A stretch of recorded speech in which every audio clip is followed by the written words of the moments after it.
crazy. Aria, Justin, can you hear us okay? I can take my mask off because I'm not. Yeah, if you feel Is that comfortable. okay? Absolutely. All right, so you guys can hear me and see me. Can you guys Hey, hear us? guys. Hey, Coach. How's everyone doing? Good.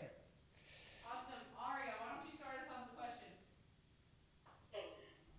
Shea, you talked about how tough that loss was on Monday against South Carolina. What did you take from that into having a much better performance tonight?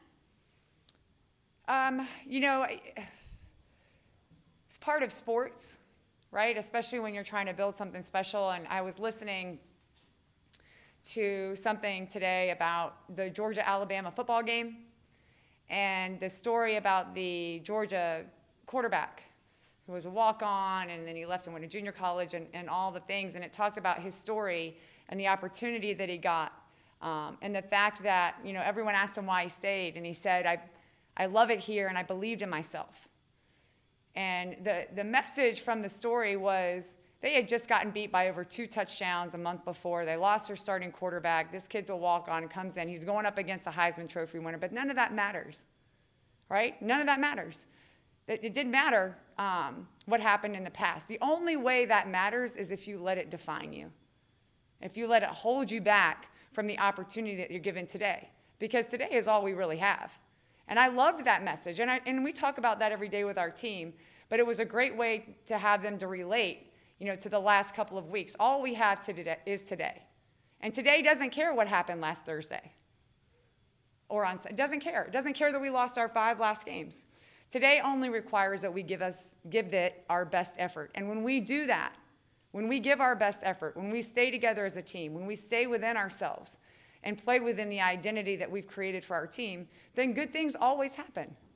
So I was really proud of our team today for doing that. We did that for long, long stretches of the game, and we had some poor execution moments, but we always bounced back. We bounced back and made the next play. We got to 50-50 balls. We got really big stops when we needed them. It's a big step in the right direction for our team today. I was just really proud of them that they gave their best effort today. Coach, Jordyn Cambridge missed a pair of games there, then comes out, plays 39 minutes, has 8 steals for you guys. How much better are you with her on the floor? Yeah, you're laughing at that question because you know the answer, right? The answer to that question is obviously we're a different team with Jordyn on the floor. But the message that our team needs to understand is what happened. I mean, there was a moment in the LSU game that knocked her out for a couple of games. So that could happen any given day to any one of our players. Everybody has to treat each practice like they need to come in, step in, and play 35 minutes for us to win the game. And we haven't done that yet. It was a great reminder that we need to do that because that's how Jordyn plays. Jordyn understands that it can be taken away because it has been before, more than once for her. So every day she comes, she makes the most of that day. And our team can learn something from that. But obviously, and it's no secret, she's the heart and soul of what we do. On defense and offense, she's steady, she's confident, she's a great communicator, she's extremely coachable, she's a great teammate, all the things. She's a coach's dream. But we're a different team with her on the floor, and you saw that tonight. Shea, what did you see from Renee tonight, scoring 24 points, hitting a bunch of big threes? Yeah, that's the other piece of it. When Brene plays like she did tonight, and she continues to try to impact the game, whether or not she has the ball or has touched the ball or not, our team is better.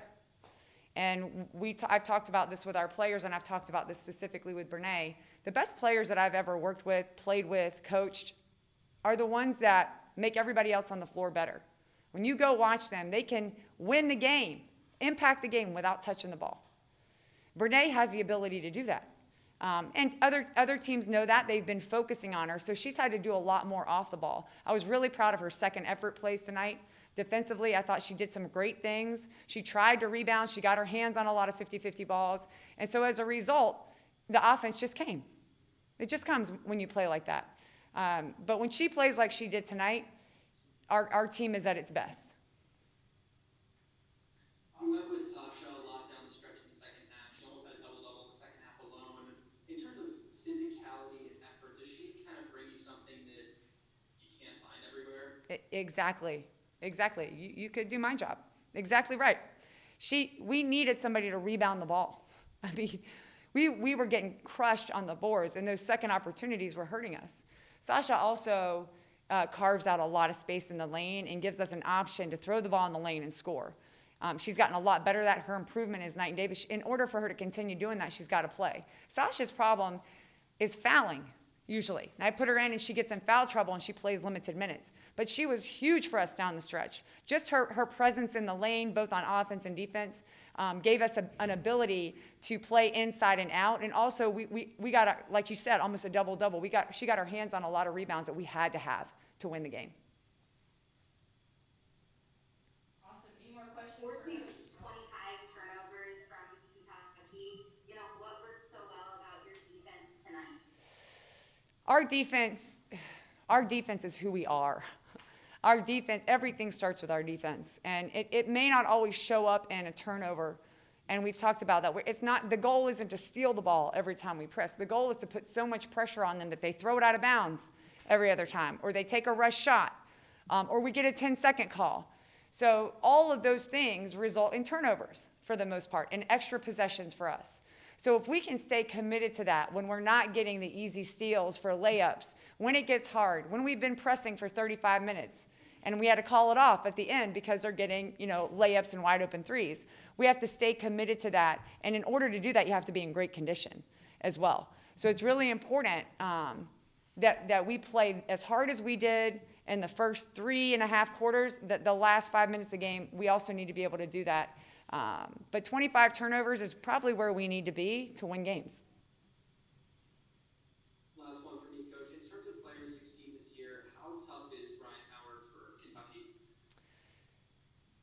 Pretty tough. I mean, we've played against some great players. We just played against Aaliyah Boston, arguably the best player in the country right now. But Ryan Howard is a really tough matchup. She can do a lot inside. She can do a lot outside. We have a team where we can switch a lot on her, but her size gives her the ability to lift up and make shots when you're right in her face. And there's not a whole lot you can do about that. That's tough. That's pro-level stuff. So, the goal tonight for us was to make her uncomfortable, but we didn't make her uncomfortable enough. She still had 25 and 10. And that's a sign of a great player. We really did our best, but she still found a way to do what she did. And it'll be fun to watch her growth. She's going to play for a long time if she wants. She's a tough player. Awesome. Thanks, guys. Thank you guys so much. Great to see you both. Thank you. Oh, hey, what's that? Good luck. I will stand in here and stop like you just did to me. You didn't know I was here.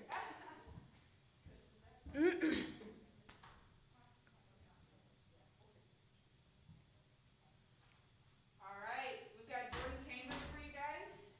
Aria, will you want to open us up with a question?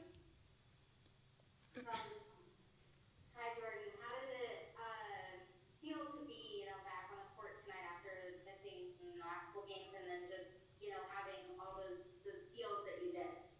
Honestly, it feels so good. I've been waiting for 10 days to come back and play. No one hates not playing more than me, I don't think. So I did everything I could to get back as fast as I could, and I hate that I had to miss the 2 games that I did. But I knew coming in today that I wanted to make it known that I'm back, and I don't plan on leaving anytime soon. Jordyn, when you're playing with someone who is as hot as Brene was tonight as a point guard, are you kind of constantly looking for her? Oh, yeah, for sure. That's kind of like my mindset going into a lot of games for Brene or even Ayanna. It's always one game that either one of them is hot, and tonight it was Brene. So especially in transition, if I'm getting it out, I'm looking for them.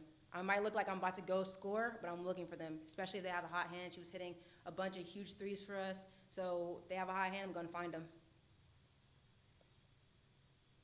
And what was working so well about your guys' defense tonight? I think we really have been trying to get that back and really find ourselves again. Obviously, losing a couple games in a row is hard, and we were trying to figure out what our identity was again, and we always know that it starts with defense. So a big thing for us coming into the game, we were like, okay, when we go in, we know that it has to start with defense. We know we have to have a lot of energy. We know we have to get deflections. We know we have to just make them uncomfortable, and that's what we did. It's not always even about getting steals. It's about making them take tough shots, making them throw the ball out of bounds because they were so frantic. So just making teams uncomfortable, and that's what we did tonight, and we're going to keep doing it.